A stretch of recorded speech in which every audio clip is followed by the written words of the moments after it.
अस्सलाम वालेकुम, मैं रुबीना अयाज़ आप सबके बीच हूँ। आज मैं आप सबके बीच एक बहुत संजीदा टॉपिक लेकर आई हूँ। मैं बात कर रही हूँ राबिया सैफ़ी की।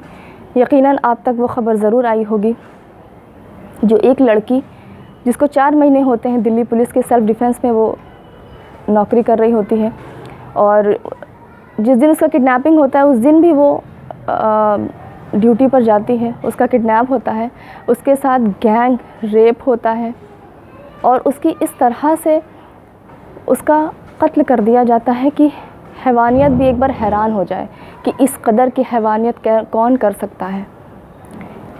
किस तरह की नफ़रतें हैं। जब निर्भया कांड हुआ था तब ये पूरे देश को ये उम्मीद थी कि अब ऐसी वारदातें नहीं होंगी, लेकिन वो वारदातें कम होने की जगह बढ़ती चली गई। हर रोज़ इंडिया में हर एक 2-3 मिनट पर एक रेप होता है। ये कंडीशन है हमारी कंट्री की। अगर ये कहा जाए कि ये निर्भया कांड से भी बड़ा वारदात को अंजाम दिया गया तो यकीनन ये सही होगा, क्योंकि जिस तरह से उसके भाई का वीडियो सामने आया है, जिस तरह से उसने बयान किया है कि उसके पूरे जिस्म में 50 बार चाकुओं से वार किया गया, उसकी गर्दन काट दी गई, पीछे से इतनी बची थी, उसके ब्रेस्ट को काट दिया गया। ये कौन से हैवान है, कैसे लोग हैं, कैसी परवरिश है, कैसी जहनियत है, कैसी सोच है, इंसानियत से बिल्कुल परे है। कैसे कर सकते हो? आपके माँ बहन नहीं है क्या? उनको भी इसी नज़र से देखते हो? उसके प्राइवेट पार्ट को इस तरह से डैमेज किया गया है चाकुओं से कि बयान करना मुश्किल है। यहाँ से यहाँ जब उसने रोकने की कोशिश की होगी, यहाँ चाकू आर पार किया गया, उंगलियाँ कटी थी, यहाँ पे निशान, मतलब इस कदर के उसके निशान थे चाकुओं के। उसके भाई का बयान था, लेकिन इतने दिन हो गए, 10-12 दिन हो गए, कोई सुनवाई नहीं है। मैं गोदी मीडिया से एक सवाल करना चाहती हूँ, क्या आपकी नज़र में एक लड़की की इज़्ज़त हिंदू मुसलमान के पैमाने से तय की जाएगी?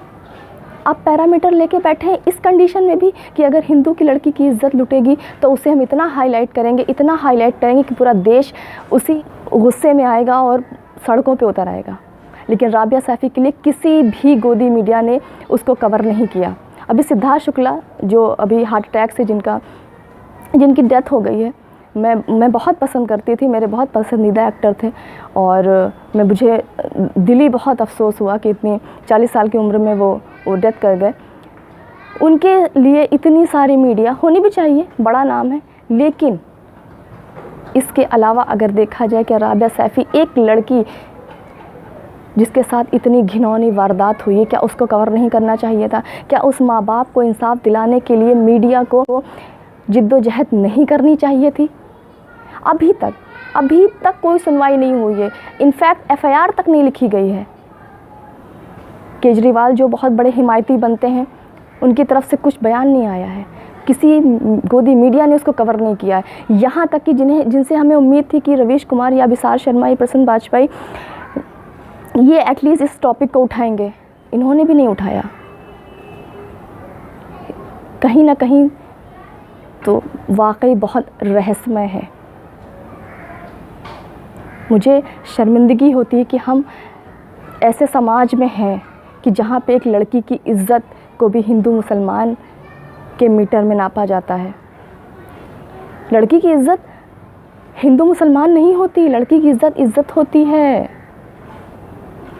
आप सब उसके लिए आवाज़ उठाइए, आप सब उसके लिए लिखिए, उसके लिए जिद्दोजहद करिए, बहुत ज़रूरी है।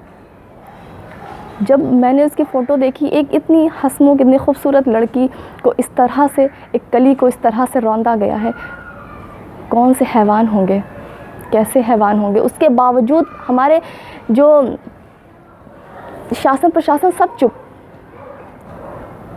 चुप है। उसके बावजूद तहमतें भी उसी लड़की पे लगाई जाती हैं। ये हमारे मुल्क का रवैया है। माँ बाप जो इसी आस में बैठे हैं, बड़ी बड़ी पार्टीज़ गई, फ़ोटो खिंचा के अपने सितारे बुलंद करके वापस आ गई। अभी तक उन्हें कोई लीगल फैसिलिटीज़ नहीं मिली है। वो माँ बाप कह रहे हैं कि हमें जिन्होंने निर्भया का केस लड़ा था, हमें वही लॉयर चाहिए। जब FIR ही नहीं लिखी गई तो कैसे कुछ आगे होगा? ये आपकी ज़िम्मेदारी है। आपकी देश की बेटी के साथ इतना घिनौना अपराध हुआ है, इतने घिनौना गुनाह हुआ है कि गुनाह भी शर्मिंदा हो जाए। उसके लिए लड़िए, उसके लिए आवाज़ उठाइए। अभी 3-4 दिन ऐसा ना हो कि 10-15 दिन के बाद ये मामला बैठ जाए, फिर अगले रेप के लिए, अगली इज़्ज़त लुटने का इंतज़ार किया जाए। आप सब जागिए, अपने ईमानों को जगाइए। यहाँ हिंदू मुस्लिम का मसला नहीं है, यहाँ पे एक लड़की की इज़्ज़त का मसला है, उसे इंसाफ दिलाने का मसला है।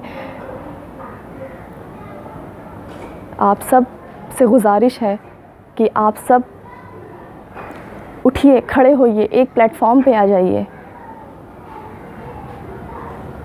वो इस देश की बेटी है, इस देश की बहन है, इस देश का मान है।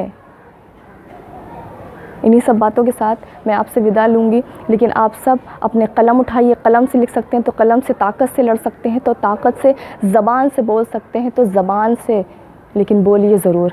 मैं फिर आप सब के बीच हाज़िर होंगी। तब तक के लिए अस्सलाम वालेकुम, अल्लाह हाफ़िज़।